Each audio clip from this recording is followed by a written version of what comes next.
श्री विष्णु पुराण छठा अंश दूसरा अध्याय। श्री व्यास जी द्वारा कलयुग शूद्र और स्त्रियों का महत्व वर्णन। श्री परशुराम जी बोले हैं, महाभाग, इसी विषय में महामति व्यासदेव ने जो कुछ कहा है वह मैं यथावत वर्णन करता हूँ, सुनो। एक बार मुनियों ने पुण्य के विषय में यहाँ वार्तालाप हुआ कि किस समय में थोड़ा सा पुण्य भी महान फल देता है और कौन उसका सुखपूर्वक अनुष्ठान कर सकते हैं। मैत्रेय, वे समस्त मुनिश्रेष्ठ इस संदेह का निर्णय करने के लिए मुनि व्यास जी के पास यहाँ प्रश्न पूछने गए। हे द्विज, वहां पहुंचने पर उन मुनिजनों ने मेरे पुत्र महाभाग व्यास जी को गंगा जी में आधा स्नान किए देखा। वे महर्षिगण व्यास जी के स्नान कर चुकने की प्रतीक्षा में उस महानदी के तट पर वृक्षों के तले बैठे रहे। उस समय गंगा जी में डुबकी लगाए मेरे पुत्र व्यास ने जल से उठकर उन मुनिजनों के सुनते हुए, कलयुग ही श्रेष्ठ है, शूद्र ही श्रेष्ठ है, यहाँ वचन कहा। ऐसा कहकर उन्होंने फिर जल में गोता लगाया और फिर उठकर वहाँ, शूद्र तुम ही श्रेष्ठ हो, तुम ही धनी हो, यह कहकर वे महामुनि फिर जल में मगन हो गए और फिर खड़े होकर बोले, स्त्रियां ही साधु है, वे ही धनी है, उनसे अधिक धनी और कौन है। तदंतर जब मेरे महाभाग पुत्र व्यास जी स्नान करने के अनंतर नियम अनुसार नित्य कर्म से निर्मित होकर आए तो वे मुनिजन उनके पास पहुंचे। वहां आकर जब वे यथा योग्य अभिवादन नदी के अनंतर आसनों पर बैठे गए तो सत्यवती नंदन व्यास जी ने उनसे पूछा, आप लोग कैसे आए हैं। तब मुनियों ने उनसे कहा, हम लोग आपसे एक संदेह पूछने के लिए आए थे, किंतु इस समय उसे तो जाने दीजिए। एक और बात हमें बतलाइए, भगवान, आपने जो स्नान करते समय कई बार कहा था कि कलयुग ही श्रेष्ठ है, शूद्र ही श्रेष्ठ है, स्त्रियां ही साधु है और धन्य है, सो क्या बात है। हम यहाँ संपूर्ण विषय सुनना चाहते हैं। महामुने, यदि गोपनीय ना हो तो कहिए, इसके पीछे हम आपसे अपना आंतरिक संदेह पूछेंगे। श्री परशुराम जी बोले, मुनियों के इस प्रकार पूछने पर व्यास जी ने हंसते हुए कहा है, मुनिश्रेष्ठों, मैंने जो इन्हें बारंबार साधु साधु कहा था उसका कारण सुनो। श्री व्यास जी बोले हैं, द्विजगण, जो फल सत्ययुग में 10 वर्ष तपस्या, ब्रह्मचर्य और जप आदि करने से मिलता है, उसे मनुष्य त्रेता में 1 वर्ष, द्वापर में 1 मास और कलयुग में केवल 1 दिन रात में प्राप्त कर लेता है। इस कारण ही मैंने कलयुग को श्रेष्ठ कहा है। जो फल सत्ययुग में ध्यान, त्रेता में यज्ञ और द्वापर में देवर्चना करने से प्राप्त होता है, वही कलयुग में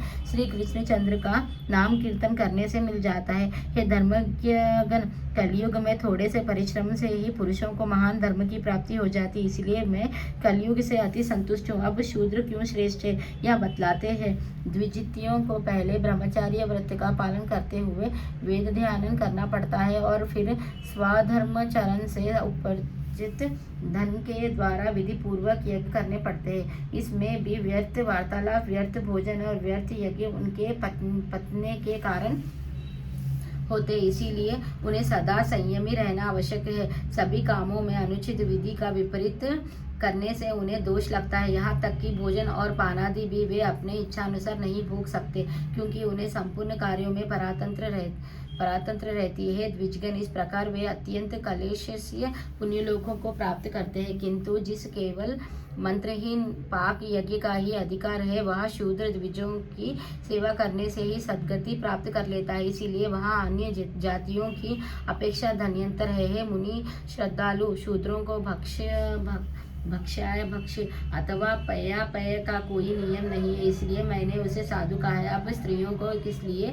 श्रेष्ठ कहा यह बतलाते हैं। पुरुषों को अपने धर्मानुकूल प्राप्त किए हुए धन से ही सर्वदा सुपात्र को दान और विधि पूर्वक यज्ञ करना चाहिए। हे द्विजोत्तमगण, इस द्रव्य के उपार्जन तथा रक्षण में महान कलेश होता है और उसको अनुचित कार्य में लगने से भी मनुष्यों को जो कष्ट भोगना पड़ता है वह मालूम ही है। इस प्रकार है सत्युत्तम पुरुषगण इन तथा ऐसे ही अन्य काष्ट साध्य उपायों से क्रमश प्रजापत्य आदि शुभ लोकों को प्राप्त करते हैं, किंतु स्त्रियों तो तन मन वासना से पति की सेवा करने से ही उनकी हितकारिणी होकर पति के समान शुभ लोगों को अनायास ही प्राप्त कर लेती है, जो कि पुरुषों को अत्यंत परिश्रम से मिलते हैं। इसीलिए मैंने तीसरी बार यह कहा था कि स्त्रियां साधु है। हे विप्रगण, मैंने आप लोगों से यहाँ अपने साधुवादक का रहस्य कह दिया। अब आप जिस लिए पधारे हैं वह इच्छानुसार पूछिए, मैं आपसे सब बातें स्पष्ट करके कह दूंगा। तब ऋषियों ने कहा, हे महामुने,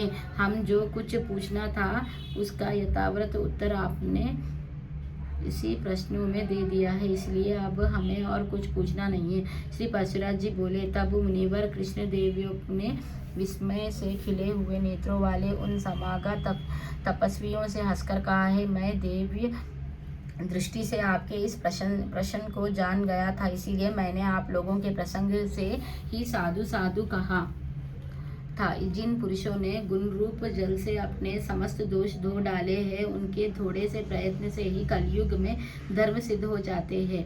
द्विज श्रेष्ठों शूद्रों को द्विज सेवा पारायण होने से और स्त्रियों को पतिथि की सेवा मात्र करने से ही अन्यास धर्म की सिद्धि हो जाती। इसलिए मेरे विचार से ये तीनों धन्यतर है, क्योंकि सत्ययुग आदि अन्य 3 युगों में भी द्विजित्यों को ही धर्म संपादन करने में महान कलेश उठाना पड़ता है।